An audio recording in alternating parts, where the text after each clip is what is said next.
Number 11 हम पढ़ेंगे physics के अंतर्गत ये चैप्टर आता है, इसका नाम है कार्य तथा वर्क एंड एनर्जी। वर्क और एनर्जी एक दूसरे से जुड़े हुए हैं? कैसे जुड़े हैं? हाँ, शरीर में ऊर्जा रहेगी तभी तो कार्य करेंगे। तो कार्य करने के लिए हमें ऊर्जा भी चाहिए ना। तो यहाँ इसी के बारे में हम पढ़ेंगे। एकदम शांत रहिए, कोई बातचीत नहीं, एकदम शांत रहिए। यहाँ देखो, अब यहाँ पर जनरली हमको ये पता है कि जो भी सजीव हैं उनको जीवित रहने के लिए वो क्या चाहिए है? हाँ, जो भी कोई भी काम करना है, कुछ भी करना है, तो उसके लिए जो है हमें क्या, किसकी आवश्यकता होती है? 2 से ज़्यादा हो जाता है, ठीक है। जो भी हम अपने दैनिक जीवन में क्रियाकलाप करते हैं, जैसे खेलते हैं, पढ़ते हैं, लिखते हैं, सोचते हैं, कूदते फांदते हैं ना, तो इन सबको चलाने के लिए जो है वो हमें क्या चाहिए? ऊर्जा की आवश्यकता होती है। और ऊर्जा हमें कहाँ से प्राप्त होती है? प्रोटीन लेने से, भोजन से हमें ऊर्जा प्राप्त होती है। तो हम जो है, अगर हमें शरीर, अगर मान लीजिए हम खेलते खेलते थक गए, या अगर मान लीजिए हमने खाना नहीं खाया तो हमें वीकनेस लगने लगेगी, और हमें कार्य करने के लिए जो ऊर्जा की आवश्यकता होती है, हमें सिर्फ हमको ऊर्जा कहाँ से मिलती है? हमें भोजन के माध्यम से मिलती है। इसी तरीके से ये बात तो हुई मनुष्यों की, यही बात जो लागू होती है वो जंतुओं के लिए भी होती है, क्योंकि जंतु भी क्रियाकलाप में व्यस्त रहते हैं, कूदते हैं, दौड़ते हैं, लड़ते हैं, उनको शत्रुओं का सामना करने के लिए भी जो है अपना बचाव करने के लिए भागना पड़ता है, ठीक है। इन सबको करने के लिए, बोझा ढोने के लिए, गाड़ी खींचने वाले कई जानवर होते हैं, खेत जोतने के लिए जो है जानवरों का हम प्रयोग करते हैं। इन सभी में जंतुओं को भी जो है वो ऊर्जा की आवश्यकता होती है, इन सभी क्रियाकलापों को करने के लिए। तो यानी उनको भी आवश्यकता है ऊर्जा की। अब उनको ऊर्जा कहाँ से मिलती है? उनके चारे से या उनके भोजन से। मान लो जंगली जानवर है जो किसी दूसरे जानवर को मार करके खाता है, तो वो उसको ऊर्जा कहाँ से मिलेगी? क्यों बात करी हो? उसको आवश्यकता जो होती है ऊर्जा की, वो उनके जो है वो भी भोजन करते हैं। जंतु भी भोजन करते हैं, चाहे अगर वो मान लो शाकाहारी है तो चारा खाएगा, मांसाहारी है तो दूसरे जीवों को मार के खाएगा, है ना। तो यहाँ पर उनको भी जो है जो ऊर्जा मिलती है वो उनके भोजन से मिलती है। अब इसके बाद देखो, ये बात तो हुई मनुष्यों की और जानवरों की। अब तीसरी बात आती है जो मशीनें हैं, ठीक है। जो मशीन है, जो भी उनको वो भी वर्क करती, मशीनें भी काम कर रही है, ठीक है। हाँ, तो जो मशीनें काम कर रही हैं उनको भी कहीं से ऊर्जा, उनकी भी ऊर्जा का लॉस होता है, ह्रास होता है या लॉस होता है, या कहा जाए अपव्यय खर्च होती है। तो जो ऊर्जा खर्च होती है तो उनको भी कहीं से ऊर्जा चाहिए ना, तब तो वो काम कर सकेगी। तो मशीनों के लिए क्या ऊर्जा है? हाँ, वेरी गुड। तो यहाँ पर जो भी मशीनें हैं उनको काम करने के लिए या तो उसमें पेट्रोल या डीजल भरना पड़ेगा, ठीक है, या तो फिर वो बिजली से चलेंगी। तो इन मशीनों को चलने के लिए जो ऊर्जा जो है चाहिए है, वो ऊर्जा हमें इनसे प्राप्त होती है, चाहे डीजल हो, चाहे वो पेट्रोल हो, चाहे वो क्या हो, हाँ, बिजली हो। इस प्रकार से जो है सभी को, चाहे वो सजीव वस्तुएं हो और चाहे निर्जीव यानी मशीन हो, उसमें जो है सभी को ऊर्जा की आवश्यकता होती है, ठीक है। ये सब समझ में आ गया? ऊर्जा की बात हो गई। अब यहाँ पर इसके बाद ये कार्य क्या चीज़ है, तो यहाँ पर देखो कार्य क्या है। जनरली हम बोलते हैं कि भाई आप पढ़ रहे हो, ठीक है, सुबह से लेकर एग्जाम की कोई तैयारी कर रहे हो, मार्क लिखा, नोट्स बनाया, पेपर निकाले, दिन भर एक जगह पर बैठे हुए हो, दिन भर आपने जो है पूरा दिन जो है वो किया काम। तो यहाँ पर आप जनरली क्या कर रहे हो? काम कर रहे हो ना, यही होता है ना। इसको आप मानते हो कि काम करो, लेकिन विज्ञान की भाषा में इसको कार्य नहीं कहा जाएगा, है ना। उसमें माना जाएगा कि बहुत ही मामूली सा कार्य माना जाएगा, उसको बहुत बड़ा कार्य नहीं माना जाएगा, जबकि आपने तो दिन रात पढ़ाई की, ठीक। तो यहाँ पर देखो जो विज्ञान की भाषा में हम उपयोग करते हैं कार्य के लिए, उसमें अंतर है, ठीक। अब जैसे कुछ उदाहरण देख लो।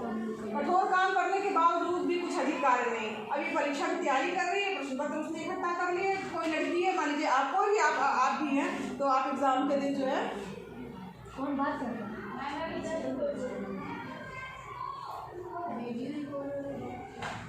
अब यहाँ पर क्या करना है कि वो पूरे प्रश्न पत्र इकट्ठा करती है, नोट्स बनाती है, दिन भर पढ़ाई करती है, एक सीट पे अपने बैठे लगी हुई है, मगर जो है सामान्य बोलचाल की भाषा में हम कहा जाएगा कि वो कठोर काम कर रही है। भाई यही बोलेंगे ना आप लोग।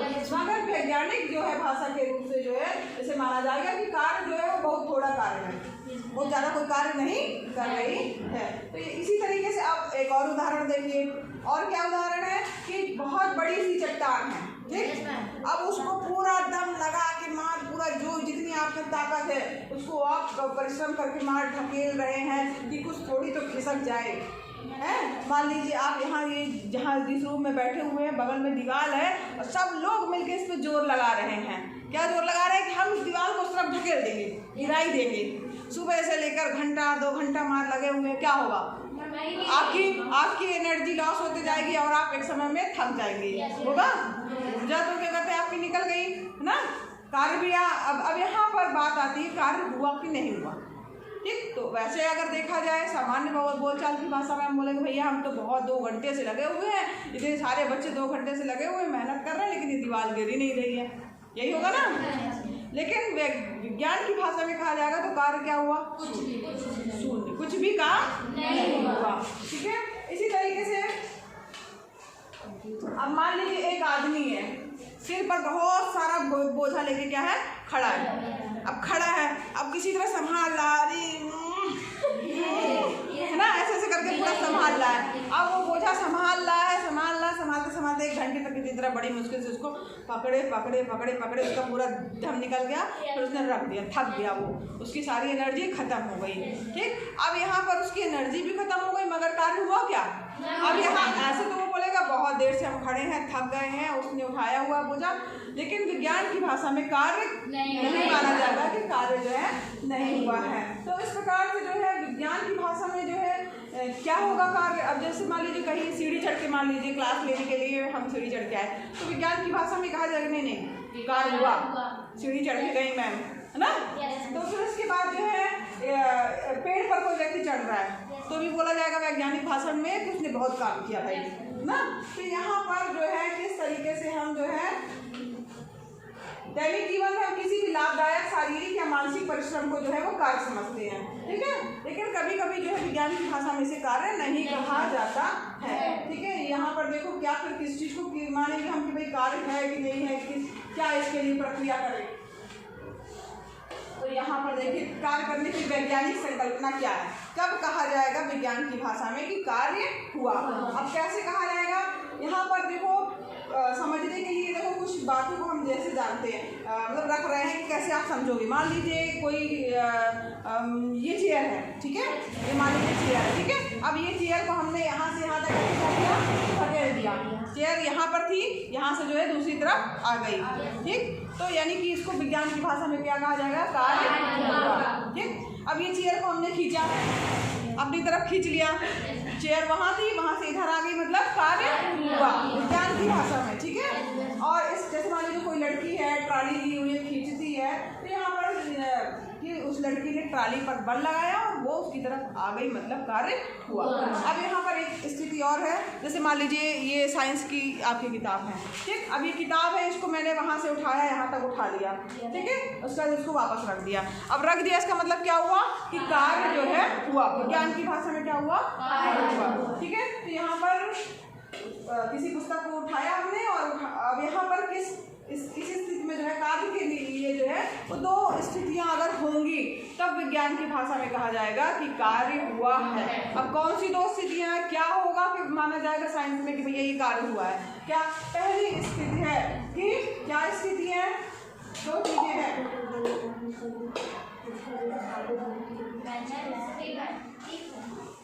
वस्तु पर कोई बल लगाना चाहिए, वस्तु पर कोई बल लगना चाहिए, ठीक है।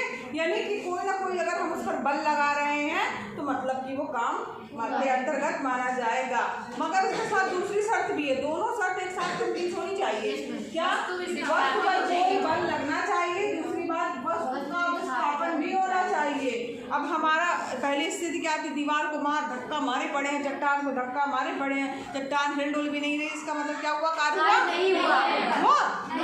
वो साइंस की भाषा में नहीं कहा जाएगा कार्य, ठीक। अगर हमने कुर्सी को यहाँ से वहाँ केवल धक्का दिया, वहाँ उस तरफ खिसका दिया, वो चली गई, इसका मतलब कार्य हुआ। अब क्यों हुआ? क्योंकि हमने इस पर बल लगाया। ठीक, दूसरी कंडीशन क्या है? उसका विस्थापन भी होना चाहिए, तो वो विस्थापित भी हुई, कुछ दूरी चली, इसका मतलब है कि वो उस पर कार्य हुआ। ठीक है, इसी तरीके से जब हमने किताब ली, किताब पर बल लगाया, उठाने के लिए बल लगाएंगे ना, उठाया, बल लगाया, ऊपर की तरफ गई, कुछ दूरी चली किताब, तो इसका मतलब है कि किताब पर जो हमने उठाने के लिए जो है क्या किया? कार्य हुआ। समझ में आ रहा है सबको? तो ये माना जाएगा कि कार्य हुआ।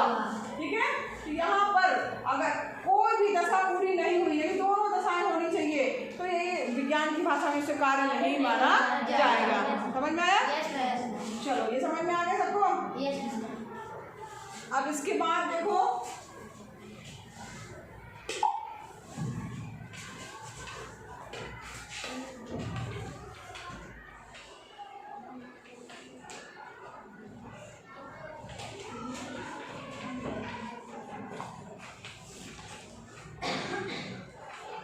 अब यहाँ पर एक नियत बल द्वारा किया गया कार्य। ठीक है, तो यहाँ पर एक नियत बल द्वारा किया गया कार्य जो है वो हम कैसे निकालेंगे, या कार्य की जो है हम गणना कैसे कर सकते हैं, कार्य का क्या फार्मूला होता है, इसको देखो वो पढ़ेंगे। तो यहाँ पर विज्ञान में कार्य को कैसे परिभाषित किया गया, ये आपने 2 पॉइंट समझ लिए।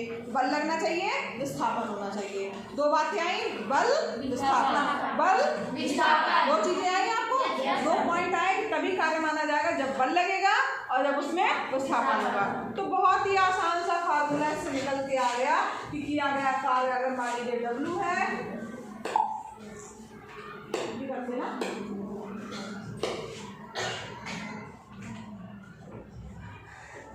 ये हो गया आपका बल का जो है वो किए गए कार्य को जो है किस तरीके से हम माप सकते हैं, या उसकी परिभाषा भी क्या होगी, इसको भी देखेंगे। तो कार्य बराबर क्या हो गया? बल गुणे विस्थापन। 2 चीजें हमने थी, बल था और विस्थापन। बल लगना चाहिए और विस्थापन होना चाहिए, तो बस इसी का गुणनफल कर दिया गया है, तो हम कार्य की गणना कर सकते हैं। कार्य बराबर क्या हो गया? बल गुणे विस्थापन। कार्य बराबर क्या आ गया? बल गुणे विस्थापन। याद हो गया सबको? कार्य बराबर बल गुणे विस्थापन। कार्य बराबर बल गुणे विस्थापन। याद हुआ? अब यहाँ पर बल को कैपिटल F से लिखा जाता है, कैपिटल F हो गया। ठीक, विस्थापन जो हो गया एक तरह से चली गई दूरी होती है, उसको हमने S लिख दिया। ठीक है, अब यहाँ पर जो है कार्य बल तथा विस्थापन के गुणनफल के बराबर होता है, ये हो गया। ये सबको समझ में आ रहा है? जैसे मान लीजिए यहाँ पर एक चित्र बना हुआ है, ये दिख रहा है, ये जो एक ईंट है, ठीक, उस पे बल लगाया जा रहा है, फोर्स लग रहा है, और ये बल लगने के बाद यहाँ पहुंच जा रही है। ये जो है यहाँ थी ईंट, यहाँ से यहाँ पहुंच गई, ठीक, यहाँ थी, और इसका पहला यहाँ से पहला सिरा हमने लिया, यहाँ था, और यहाँ तक पहुंच गया इसका ये वाला सिरा, यानी कि ये क्या हो गई, यहाँ S तक जो है उसने विस्थापन कर लिया, ये हमारा जो है दिख रहा है। अब यहाँ पर जो है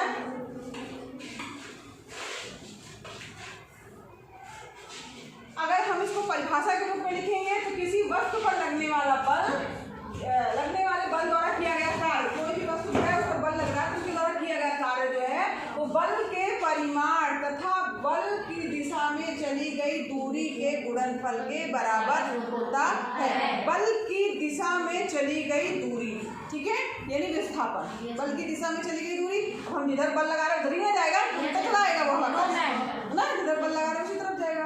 तो यहाँ पर क्या हुआ कि बल का जो किया गया कार्य जो है वो बल के परिमाण तथा, यहाँ ध्यान दीजिएगा, बल के परिमाण तथा बल की दिशा में चली गई दूरी के गुणनफल के बराबर होता है। कार्य में केवल परिमाण होता है। अब अगर जो किया गया कार्य की बात अगर हम करें तो उसमें केवल परिमाण होता है, उसकी कोई दिशा नहीं होती है। ठीक है, यहाँ समझ में आया? अब यहाँ पर अगर जो हमने फार्मूला निकाला था, क्या W इक्वल टू, क्या फार्मूला था?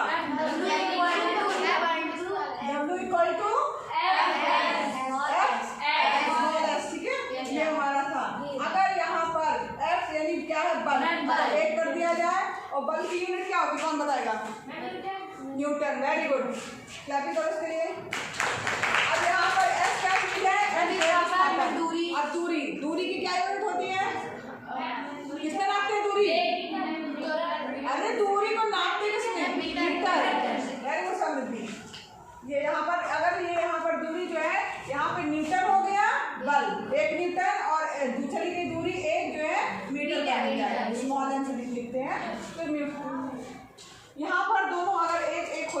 किया गया कार्य जो है वो एक जो है हो जाएगा, है ना, 1 गुणे 1 हो जाएगा। अब यहाँ पर देखा जाए, इसमें बल 1 न्यूटन, विस्थापन 1 मीटर, तो जो है किया गया कार्य जो है वो होगा Newton metre. F = 1 and S = 1 है, वो तो बल द्वारा किया गया कार्य 1 न्यूटन मीटर होगा। ठीक है, 1 न्यूटन मीटर, ठीक है। तो कार्य का मात्रा क्या हो गया? 1 न्यूटन मीटर। कार्य का मात्रा क्या हो गया? क्या हो गया? समझ में आ गया? अब यहाँ पर मात्रा किसका? न्यूटन मीटर तो हो गया, लेकिन इसको एक और नाम दिया गया, जिसको क्या नाम दिया गया? जे मतलब क्या हो गया? जूल। ठीक है, इसको न्यूटन मीटर इसका मात्रक होगा, या तो इसी को क्या कहा जाता है? जे यानी जूल। ठीक है, समझ में आया? तो यानी 1 जूल, अगर डिफिनेशन दिया, 1 जूल किसी वस्तु पर किए गए कार्य की वह मात्रा है जब 1 न्यूटन का बल वस्तु को बल की क्रिया रेखा की दिशा में 1 मीटर विस्थापित कर दे। ठीक है, समझ में आया? ये पैराग्राफ पूरा इंपॉर्टेंट है, इसको पूरा अच्छे से समझिएगा। कुछ नहीं किया गया, जो फार्मूला है आपका उसमें बस 1 न्यूटन कर दिया, F की जगह 1 न्यूटन, S की जगह 1 मीटर कर दिया गया है, तो किया गया कार्य क्या हो जाएगा? 1 जूल हो जाएगा। अगर हम बात करें कि 1 जूल की परिभाषा लिखिए, तो 1 जूल किसी वस्तु पर किए गए कार्य की वह मात्रा है जब 1 न्यूटन का बल वस्तु को बल की क्रिया रेखा की दिशा में 1 मीटर विस्थापित कर दे। यहाँ पर विस्थापन की बात हो रही है, तो यहाँ दिशा जरूर होगी। हमने विस्थापन और दूरी को बहुत अच्छे से समझा था। समझा था? ये मान लो, ये लड़की की मान लो ये है और यहाँ पर खड़ी है। ठीक है, यहाँ से 5 मीटर की दूरी है वहाँ, और 5 वहाँ, यहाँ से अगर वो 5 मीटर गई, ठीक, तो और वापस आ गई, तो दूरी उसकी हो गई 5 × 5 यानी 10 मीटर, लेकिन विस्थापन क्या होगा? 0। ठीक है, तो यहाँ पर दूरी विस्थापन आप समझ रहे हैं, तो यहाँ पर विस्थापन में दिशा होती है। ठीक है, सबको समझ में आ गया? ये आगे बढ़े।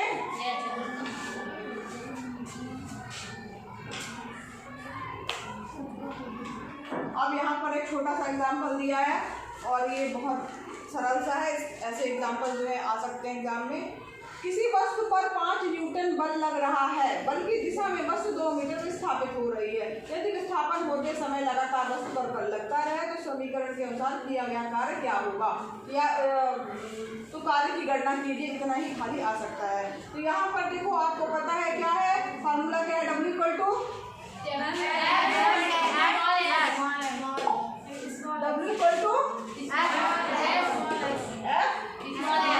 कितना बल लग रहा है? 5 मीटर। विस्थापन कितना हो रहा है? 2 मीटर।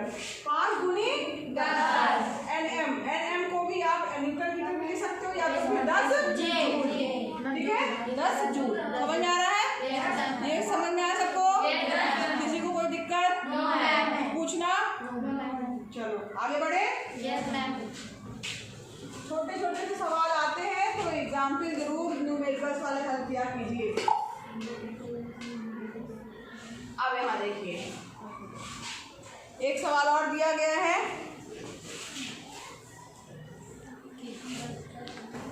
कहाँ गया?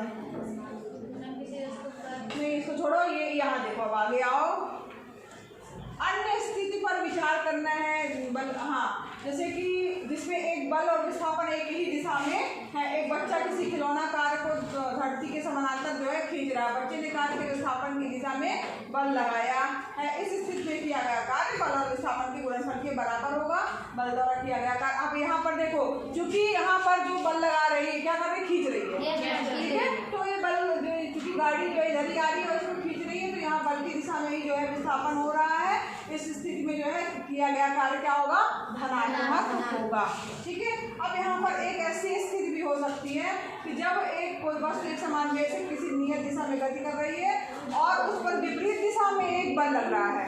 ठीक है, मान लो कोई दूसरी तरफ जा रहा है, उसके ऊपर एक ऐसा बल लग रहा है जो उसको एकदम उसको रोक रहा है, या उसको विपरीत दिशा में लगा रहा है बल, या उसी को बोल सकते हैं अवबंधक बल लग रहा है। आरोपित किया जाता है, अर्थात दोनों दिशाओं के बीच 180 डिग्री का कोण बन रहा है। 180 डिग्री का कोण क्या मतलब हुआ कि जैसे ये यहाँ जा रही है, मान लो ये गाड़ी में 40 को खींच रही थी, ठीक। और एक व्यक्ति यहाँ से जो है, एक दो लड़कियाँ, एक यहाँ से धक्का मार रही है उसको और दूसरी वाली यहाँ से उसको धक्का मार रही है ना। तो दोनों के बल क्या हुआ, एक सीधी रेखा में हुई, जैसे एक तरह से कहा जाए ये ऐसे जैसे ये हुआ।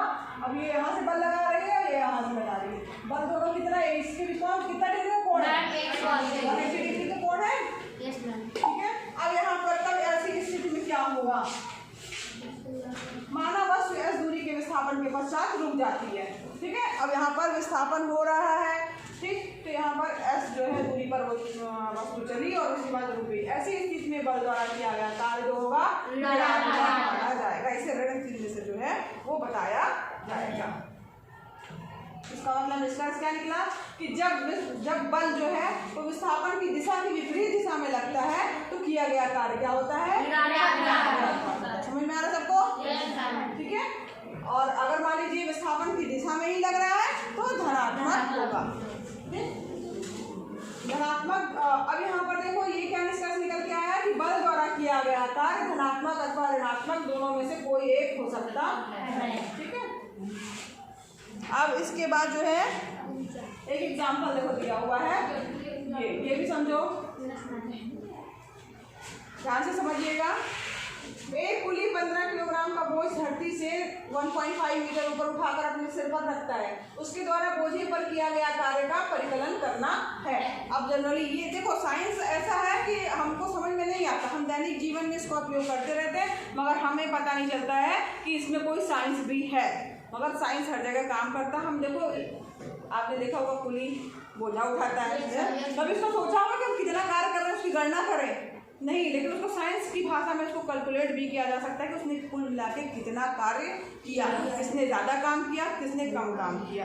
ठीक है। तो ये इसमें देखो कैलकुलेशन इसका कैसे करना है। कुली जो है 15 किलोग्राम का बोझ, यानी द्रव्यमान पता चल गया बोझ का कितना है, 15। जो चीज़ दी हुई है सबसे पहले प्रश्न में वही लिखा जाता है। फिर यहाँ पर लिखा है कि 1.5 मीटर ऊपर उठाकर अपने सिर पर रखता है। अब यानी कि वो उठा रहा है 1.5 मीटर ऊपर उठा करके। ठीक है। अब जमीन से उठाया, 1.5 मीटर की दूरी थी उसके सिर तक, वहाँ तक उसने रखा। तो यहाँ पर दूरी कितनी आ गई, विस्थापन जो वस्तु जहाँ रखी थी वहाँ से उसका विस्थापन कितना होगा, 1.5 मीटर। समझ में आया था। अब हमें किए गए कार्य की गणना करनी है। तो आपको ये पता है, देखो यहाँ पर ध्यान से देखिएगा,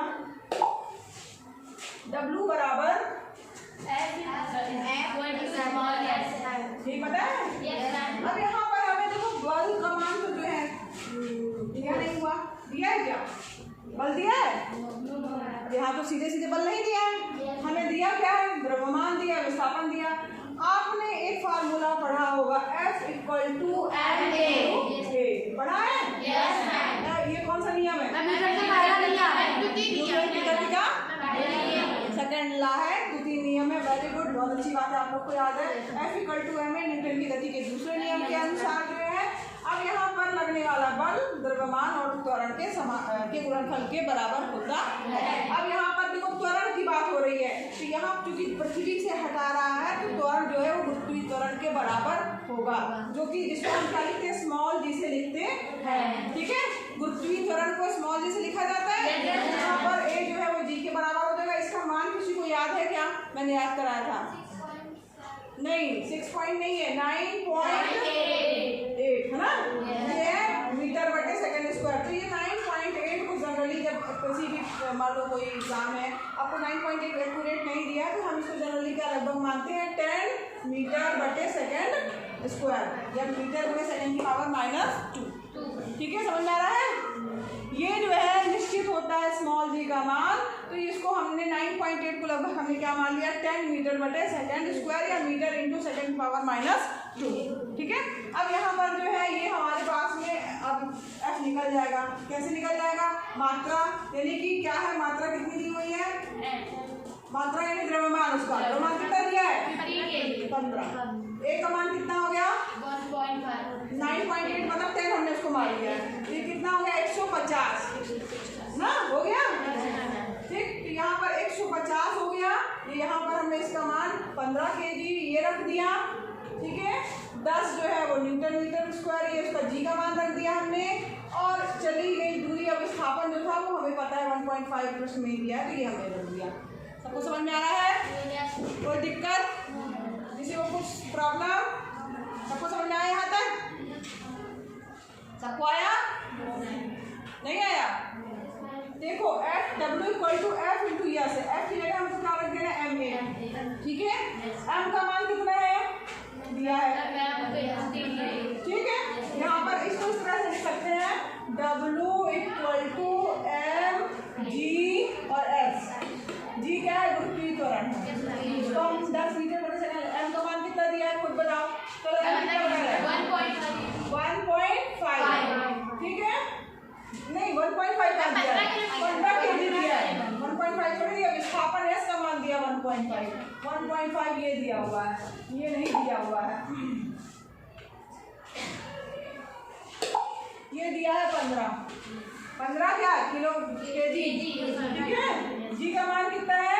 10। क्या है? मीटर बटे सेकंड स्क्वायर, मीटर बटे सेकंड स्क्वायर। और एस का मान क्या? 1.5 दूरी है किसमें? मीटर। ठीक है, ये समझ में आया? सब मान रख दिया, एम का मान, जी का मान, एस का मान। ठीक है, एम का मान, जी का मान, एस का मान। किसी को कोई प्रॉब्लम यहाँ तक समझ में आया? समझ में आ रहा है पीछे तक? चलो अब यहाँ पर क्या किया गया? इसको गुणा कर दिया गया है। तो 15 देखो 10 यहाँ पर 1.5 है, 10 का गुणा होगा तो 15 हो जाएगा। 15 में 15 225 किलोग्राम मीटर हो गया मीटर, और यहाँ सेकंड की पावर -2। यहाँ पर ही इसका कुल मिलाकर डब्ल्यू का मात्रक हम यहाँ पर जूल भी लिख सकते हैं या न्यूटन मीटर लिख सकते हैं। ठीक है, तो यहाँ डब्ल्यू इक्वल टू क्या आएगा? 225 न्यूटन मीटर या 225 जूल। तो कुली द्वारा बोझ पर किया गया कार्य 225 जूल। समझ में आया? क्वेश्चन बन जाएगा सबसे। इस चैप्टर का क्वेश्चन एग्जाम में आएगा निश्चित रूप से। ठीक है, आगे भी इसमें क्वेश्चन है, तो हल करेंगे तो आ सकता है। ठीक है, चलो इसके आगे कल पढ़ेंगे।